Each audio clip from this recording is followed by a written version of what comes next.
Welcome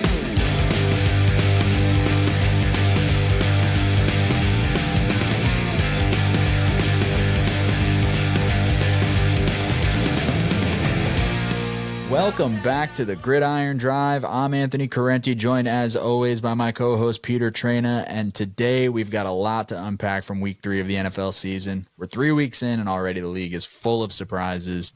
In today's episode, we're going to be hitting on some of the key storylines that have everybody talking in the NFL right now. First up, we have to ask the big question, Anthony. Are the Vikings for real? After a hot start, can they maintain it? Or are we looking at a pretender in Minnesota?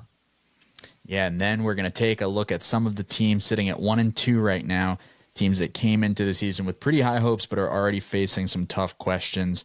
We're going to break down what's gone wrong and see if they can bounce back. Plus, Anthony, I don't know if you saw, the Panthers, they benched Bryce Young, your boy from Alabama.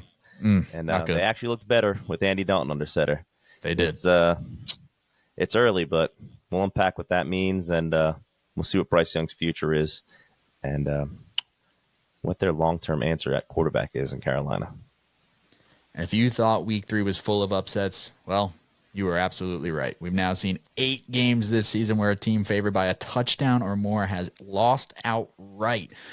We'll break down those shockers and what it means for betting moving forward. We've got a packed show tonight, so stick around as we break down all the action from Week 3. Don't forget to like, subscribe, hit the notification bell to stay up to date with everything we've got here at the Gridiron Drive. Let's get right into it and start with the Minnesota Vikings. Are they for real? Sam Darnold playing the best football of his life. Boy, oh boy, man. I was talking to somebody else about it. It might be a little hyperbolic, but what do you do with J.J. McCarthy? No, I was talking to you about it. Sorry, yeah. I thought I was talking to one of my other friends. Yeah, what do we do about that? I mean, they didn't trade the mega haul that they thought they'd have to get him. If Sam keeps on playing at this level, is that locker room going to let them, just let him go in free agency? Yeah, it's a weird if he plays this good, or plays this well, rather, for the entirety of the season, he's going to get himself a little bit of a bag. It'll be like the Geno Smith situation, the Baker Mayfield situation. Yeah. And then, they've got a decision to make, because if this team is good. Obviously, they're a well-coached team. I think they are for real. They got good news with the Darnold injury. It seems like he just has a bruise and no structural damage in the knee or anything like that. But if they play this well for the entirety of the season and make a little bit of noise in the playoffs or something like that, that's a tough sell to these guys in the locker room. That all right, we know we just did this with Sam, but we could do it with JJ. So I guess then the question becomes are they willing to do that and be patient, right? Are they willing to do the sit JJ McCarthy thing for whatever, a year or two? Right. Kind of like the Jordan Love path. But the difference was Jordan Love was behind Aaron Rodgers. You know what I mean? I guess it's more equivalent to Mahomes sitting behind Alex Smith for a year. But that assumes the transition to JJ McCarthy next year, which I don't know. It's hard. It's a hard call to make. But it's not quite like the Alex Smith deal, because Alex Smith was a little bit older. Sam Darnold is younger than Joe Burrow. Yeah. People forget. People forget. The defense is also playing incredibly well. They've got them. Flores has got them running around back there. But I did see a little bit of a concerning stats. I'm going to throw a little bit of cold water on Sam, that he's been getting away with turnover-worthy plays. I forgot what the exact metric was and who quoted it. It was somebody on X, but he's at top of the league in basically getting away with turnover-worthy plays. So let's see if they can keep it going. It's a fun story. It's nice when you have a bona fide stud wide receiver. They're going to get Hawkinson back soon. The defense is kicking. Man, it's looking good for the Minnesota. And with this Jordan Love injury, and the Bears are not who we thought they were. Yeah. I don't know. It's sky's the limit for Minnesota right now. Yeah, they're like you said, they're a good team. They're obviously well coached. Flores has the defense playing pretty incredible. I think O'Connell's a good coach, and you know, not to like take anything else away or like put a caveat, but like this has been largely without Addison. Like, Yep. Justin Jefferson's great, Aaron Jones is great, but no Hawkinson, no Jordan Addison. It's an interesting thing. I think they're a legitimate team though this year. Like they're for sure. I expect them at this rate to be a playoff team. I don't see any reason to. Sam, the only thing with Sam, and like you said, he it's not like this is the first time we've seen him play good football. Right. The problem is he can be prone to some streakiness. So hopefully for him, he can, you know, sustain this the whole season, and he's got the right coaching and the right talent around him to kind of settle down and be this guy that we're seeing right now. But I think he's been a guy before where when it starts to go bad, you know, it can spiral a little bit. Right. So hopefully the infrastructure around him can kind of prevent that. But I do think the Vikings are a good team. They beat the 49ers and the Texans, man. I mean, last week you could have said, the 49ers, all right, they're a little banged up. And then they wasn't even competitive with the Texans. Like, yeah, the Texans scored a little bit in the third quarter. I think the third or fourth quarter, but it was not competitive for most of that game. Yeah. Yeah, you're absolutely right. All right, do you want to transition into our second segment here? Yeah, let's move on to the next one. All right. Well, let's talk about teams with high hopes. These are teams that are, you know, coming into the year, we thought they would be playoff contenders. Now it's only 3 weeks in, but, you know, we got to talk about something. And these teams are 1-2 right now. So we're going to highlight the Dolphins, the Bengals. They're not 1-2, but they are 0-2. The Ravens, the Bears, and the Niners. Anthony, what do you think? I think the Dolphins have been. I do think they stink. They're kind of snake bitten right now. Yeah. Like, as a team or as a fan of a team who has recently seen Tim Boyle play quarterback, you're down bad when you got Tim Boyle in playing quarterback. So I think they're just got to try their best to tread some water while Tua's out. If Tua's going to come back, if Tua does come back, by the time Tua comes back, it might be too little, too late. Honestly, like I was going to say, didn't they say like week 8 or something? Like it wasn't like it was a couple weeks. It was. So I think regardless, if it's going to be like Skylar Thompson or Tim Boyle, it's tough. Like I don't really care that you've got Tyreek Hill and Jalen Waddle. Doesn't really matter. No. You don't have any like. They should go see what Ryan Tannehill's doing. Bring Ryan Tannehill home. What about DTR from the Browns? Yeah, like somebody. I don't know. It seems weird to do nothing, like effectively sit on your hands and do nothing and just be like, well, we'll figure it out. We believe in Skylar Thompson. Like you probably shouldn't. Tough. Like, yeah. No. Yeah. And obviously you didn't because you put Tim Boyle in the game. Who, you know, shout out to Tim Boyle who has tricked like 3 or 4 NFL teams into putting him out there at some point, but he has shown absolutely nothing to warrant being in a starting spot in an NFL game ever at this point. I got a perfect name, Anthony, and I can't take full credit for this. I saw Mr. Schefter tweet this. Mm-hmm. What about your boy, Zach Wilson? Ooh. What would it cost to get him? Probably nothing. I mean, what? The Broncos traded what for him? Like a 7th? I think they traded I want to say they traded a 6th for Wilson and a 7th, if I remember right. Yes, like it was a late round swap, and then yeah. Oh man, you know he could throw the ball. He could. He'd throw it deep. He could throw it deep. It would be fun. It would be fun. I don't know. I just feel like with the guys there, I feel like if they had somebody just steady Eddie, you know what I mean? Like you don't need.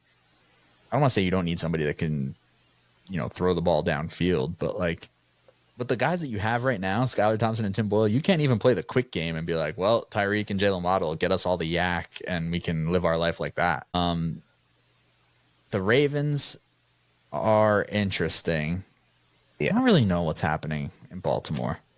Like, I mean, I know that they just won, but like, so they won, right? But they let the Cowboys come back, and I know there was a couple of Fugazi calls late, but like, they let them come back. I think it was like 18 or 19 points in the fourth quarter. Like, I don't know. It seems like they just can't hold on to a lead.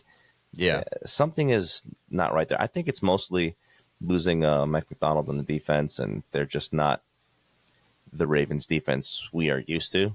We Hmm. kind of spoke about that in the last episode, how they're giving up the most passing yards per game. We thought that Dak would have a juicy matchup. It didn't quite pan out that way. So I don't know, man. That's a tough division, even though the Browns are bad. Obviously, the Giants beat them, but I don't know. I'm not too optimistic about the Ravens this year. Are they phasing Mark Andrews out of the offense? Yeah, that Like, is Mark Andrews dust? I mean, it would seem like it.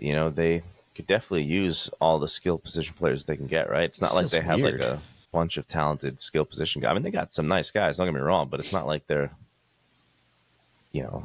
I don't know. I feel like they could use Mark Andrews, so it's Yeah, they're a what team though that I like. I guess this is almost just like giving them the benefit of the doubt. It makes you me have wonder, to. like, will the defense just round into form eventually? Like that's what I'm waiting for. And I don't know, it might not, but there's still some good players on that defense. And I feel like Absolutely. overall they should be able to perform a little better than they are right now. Mm-hmm. So I'm waiting for that. They feel like a team that, they get some of that benefit of the doubt and it probably clicks at least a little bit, even if the defense doesn't, suddenly turn it around and become this elite unit better than they are now. All right, let's touch on the Bears real quick. Yeah. This was a team. I mean, they won the preseason, right? They fleeced the Panthers. They got the next Andrew Luck, Patrick Mahomes, Joe Namath, John Elway, everything. They got Caleb. They got the receivers. This is the best situation that you could toss a rookie quarterback into, and it has looked terrible. Yeah.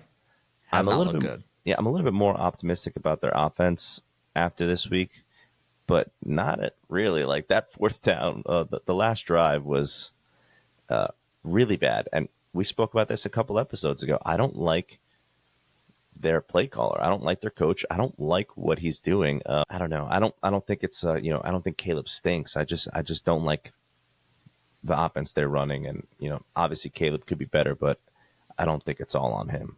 Yeah, I know he's I an don't easy target, He but is, and yeah, I guess that comes with the territory of being, number one overall pick, generational prospect. But the O line is terrible, terrible. just But so bad, and I don't know. I do very much worry that it will lead to Caleb like being stuck in bad habits and yeah, stuck in trying to like see it all the time when guys just get so used to the O line being so bad that like they get stuck in the habit of like bailing from the pocket too early.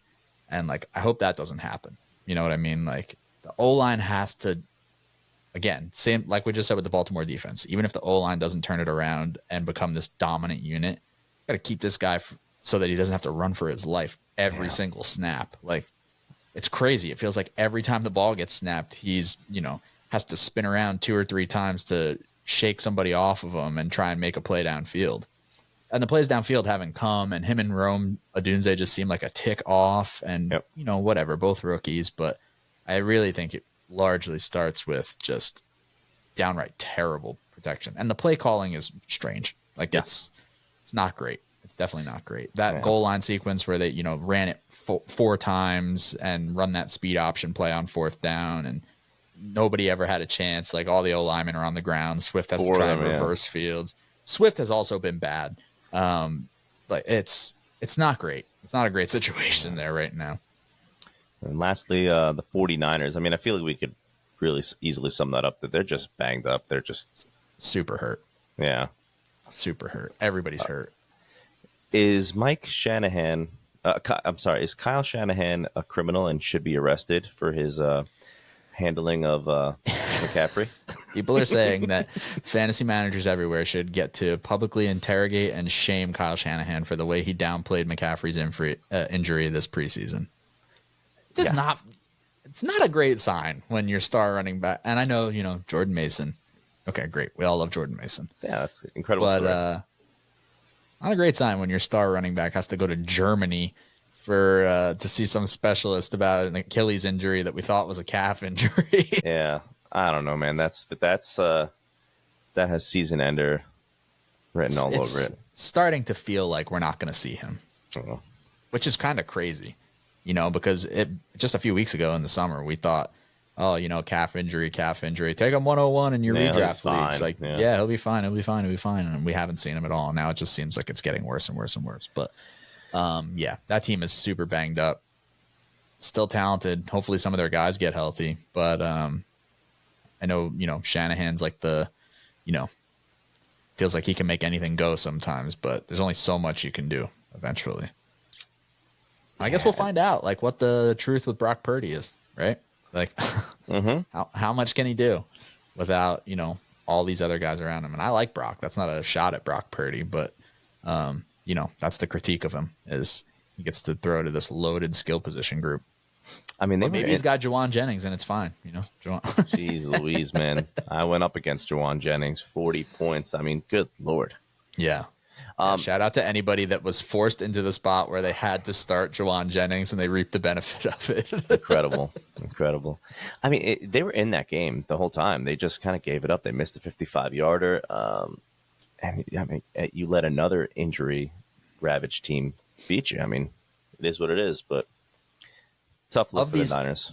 Of these teams, the Ravens and Niners feel like the most likely to potentially, find their footing and round into form a little bit. I don't think the Dolphins can find it. The Bengals, they're playing right now.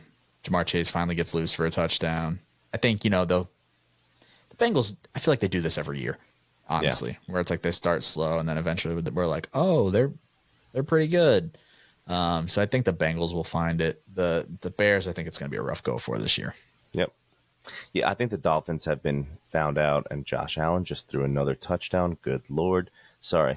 I think the Dolphins have been found out. It's like they just went all in on speed, and they don't have anything else. Like it's just like drafting right in the 4th round this year when you could have had an offensive lineman. You could I don't know. It's just they went all in on speed, and it's cute when it works, but they could have went another direction.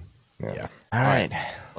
Let's talk the man of the hour, the Red Rifle, Andy Dalton and the Carolina Panthers. Bryce Young benched. They sat him at the kids' table. They put Andy Dalton in there. They needed an adult at the position, and all of a sudden, Panthers offense started clicking a little bit. Deontay Johnson popped off. Thielen caught that touchdown before he got hurt. Chuba Hubbard looked all right. More than right, yeah. I don't see any way. If you want to be a credible organization and respected by or maintain the respect of anybody in that locker room, right, you can't go back to Bryce Young. No, you simply can't. Not after that. And as somebody, again, I've watched. I'm a fan of a team that I've watched this situation play out for. Okay, I feel like what you're hearing sometimes now, because there's all the chatter should they trade Bryce Young, and you see people on X, this team should trade a 3rd rounder for him or a 4th rounder for him. Nobody is trading that for Bryce Young. That's not happening.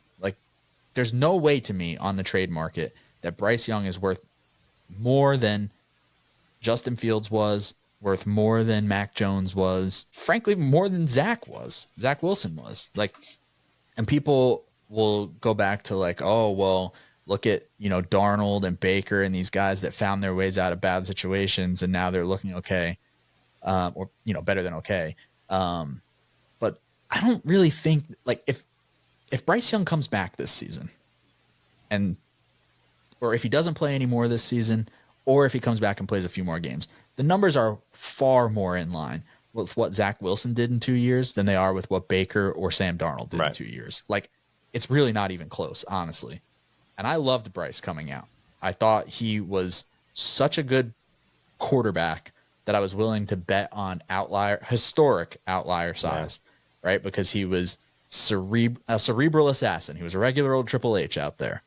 He won with anticipation. The ball just looked effortless coming out of his hand. He could pick defenses apart with his mind. But we're seeing that might not be enough, honestly. If you don't have any physical traits to fall back on, he's small. He doesn't have a big arm. He's not going to run for anything. So, you want to talk about other small quarterbacks. Okay, Baker is smaller, but he's not Bryce Young small. Baker's still 6 foot tall and thick. And he's thick. Same with Kyler. They got thick. The Kyler thing isn't even close. Yeah. People want to talk about, Kyler's a small quarterback. Kyler was a 1st round draft pick in the MLB. Kyler's a totally different athlete than Bryce Young is, and has a massive arm. Like Yeah. way more pure arm talent than Bryce Young has. And again, I liked Bryce Young, but it is probably over for Bryce Young. Unlike that, that's not trying to be hot takey or reactionary or anything It's like not. that. But you cannot go back to him after the offensive performance that Andy Dalton just had. And Dalton's not your future, but the thing is, like, even if they brought Dave Canales in to be like fix Bryce Young, Dave Canales has probably realized it can't be done, and I never got to pick my guy.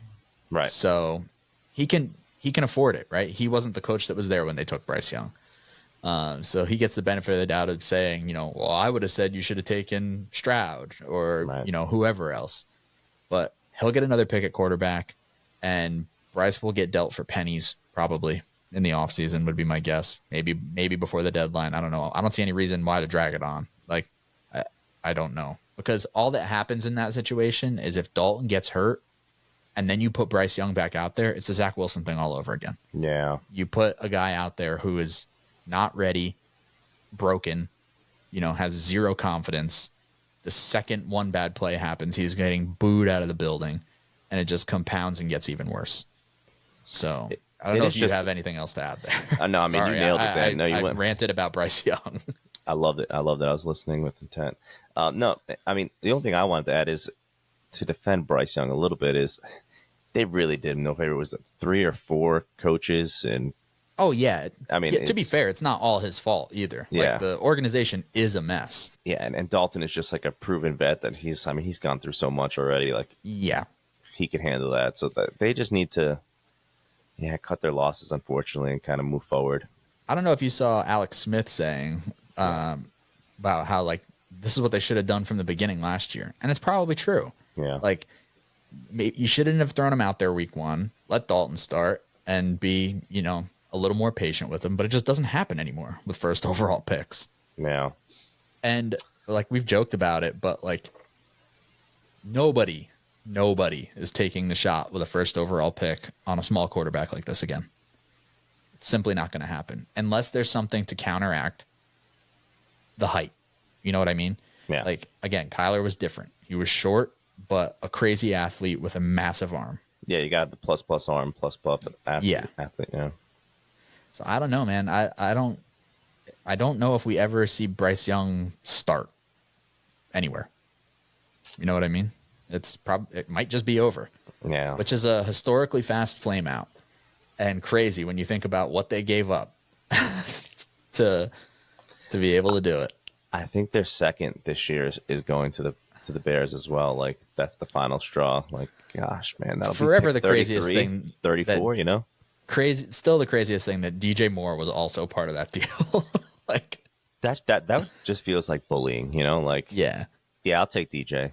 yeah. Sure you will. Of course you will. Gosh. All right, you wanna jump into our next segment, which is the upset breakdown here. These are teams that were favored by a touchdown or losing outright. That's been a trend this year. There's been 8 of those teams in 7-point favorites and have lost. My New York Giants won yesterday. They were a touchdown dog. It's been a weird year in the NFL, man. The Patriots beat the Bengals early. Yep. It's just like, what do you make of that? Do you think it's just because this is essentially preseason week 4 right now for these guys? It's kind of where I was going to go with it. It feels like with the the extra game season and teams being reluctant to play their guys in the preseason at all, that I do wonder if these first 2-3 weeks is more of a settling in period than it ever used to be. But I don't know, because the NFL is a crazy league and there is a ton of year-to-year parity, and we're going to see more crazy stuff over the course of the season, I'm sure. Yeah, I don't know. Like, the Broncos beat the Bucks, and they were, I think it was only 6 or 6.5 points, but still, that's a big spread. And yeah, I think the Bucks are a little, they peaked, and I don't know if they're really as good as they were the first 2 weeks. Mm-hmm. Probably not. Yeah, and going to Denver is always tough. Yeah. I don't know. I think it's what just that is to me in that game, and I hate to throw them under the bus. That's a prime time Todd Bowles letdown game. Yeah, that's a prime, not literally in prime time, but that is a prime example of looking past the opponent, not being quite ready. You called it on the defense being, down and ready to get picked on. And it feels like they just like slept walk through it kind of. Mm-hmm. Like I think they're a better team than the Broncos. For sure. Yeah, that didn't The matter. Broncos, they were also 0-2. Like, they're so desperate. That's a game you pull out all the stops. Like, it's a playoff game for the Broncos. And they're about to get shellacked by the New York Jets. Yeah. Uh-oh. Uh-oh. Yeah, man. Yeah, and then, what were you going to say? I was just going to say, I really think there's some credibility to like the shortened preseason and nobody wanting to play their guys in preseason. But it's funny because like the two upsets this week, the Giants and the Broncos, I don't think that attributed to that. I just think the Browns are just Deshaun Watson is just bad now, right? He's so bad. Did you watch much of that game? Yeah. I mean, there was just times where he was throwing the ball, and I was like, it was like that Cam Patriot season, or when he came back to the Panthers, where it looks like it hurts to throw. Like I'm like, ooh. Or he simply does not have it anymore. Yeah, like, it's missing 10-yard slants. It's like, geez, man, like he was so good in Houston and Clemson. Like, where is that guy? He's like a totally different player now. Yeah. Now, granted, the Browns were down a couple guys on the offensive line, and then more guys came out, and then the Giants were just blitzing. I think they had 8 sacks, but the Giants are not like a great team, and they were 7-point underdogs, in Cleveland. So I don't know. I think Myles Garrett got a little hurt that game too. That's a bummer. I love Myles Garrett, but it's a weird year in the NFL. It's the Chiefs, and then who else are like the cream of the really crop? Good teams? Yeah. Yeah, it's all very largely grouped together because even in the NFC, it's like I don't think the Eagles are as good as people thought they were. No. And AJ Brown's missed a couple. Devontae Smith gets hurt. It's tough to the Niners were everybody's pick for a Super Bowl, and now they're 1-2. Mm-hmm. Cowboys. We didn't even talk about them in the 1 and 2 segment. I forgot about that. Yeah. Yeah. They're I don't know what they're doing. We over these next few weeks feels like when we'll hopefully get a better idea of who are like real credible threats. But right now it's like both conferences are kind of just it's there. It's there for somebody to emerge and be like, okay, we're a legitimate contender. Yeah, I mean, the NFC is so wide open. At least there's the Chiefs and the AFC, and then there's like a bunch of really good quarterbacks. The NFC is like wide open. Like, yeah. I'm not going to, hallucinate on the podcast, say the Giants have a chance to, do something, but like, hey, there's a chance till there's not. Their best chances within the division, which is the craziest part. And yeah, I don't know. I don't think the Eagles are for real. I don't think the Cowboys are for real. The Vikings look good, but even the Lions, they've looked a little funky. Yeah, that they should have probably, that game should have been closer yesterday with that pick 6 that got called back. The Saints, are they for real? They only put up 3 points yesterday. Yeah. And then the Seahawks are 3-0, and I think I spoke about that on one of our first episodes where I was like, man, my numbers have them a lot higher than I thought they should be, and look out for them in the NFC West. I think those were my exact words, and there they are, top the NFC West with the 2 brainiac head coaches. Yeah, and both of those teams just everybody's hurt on the Rams. Yeah. Everybody's hurt on the Niners. All right, man. Well, I think we pretty much nailed everything we wanted to talk about today. We kind of changed the show up. We didn't want to just go through every game and kind of give like a minute on each. And I feel like this was more insightful and more thoughtful and kind of more fun for us too. Yeah, for sure. And let us know if anybody has feedback of what format they preferred. If you like spending more time on fewer games, let us know in the comments. If you rather hit more games fast paced, let us know. We can try and do a little bit of everything. But we wanted to, like Pete said, switch things up a little bit, spend a little more time on a handful of topics rather than try and do the, Chris Berman fastest 30 minutes, one minute on each game. All right, well, that's going to do it. Now we got a full week 4 slate coming up. There'll be plenty of stuff to keep you guys informed on. So we're going to try and get back on the feed and on the YouTube channel later this week. Thank you for watching. If you're on YouTube, don't forget to like, subscribe, hit that notification bell, leave us a comment down below. Let us know how week 3 went for you. If your team won, lost, if you took any, if you won any bets, had any bad beats, if your fantasy team was fruitful for you, let us know. We want to hear all that good stuff. And we will be back later this week. Thanks for watching. Thanks for listening, guys. And keep the drive alive. Don't forget to like and subscribe.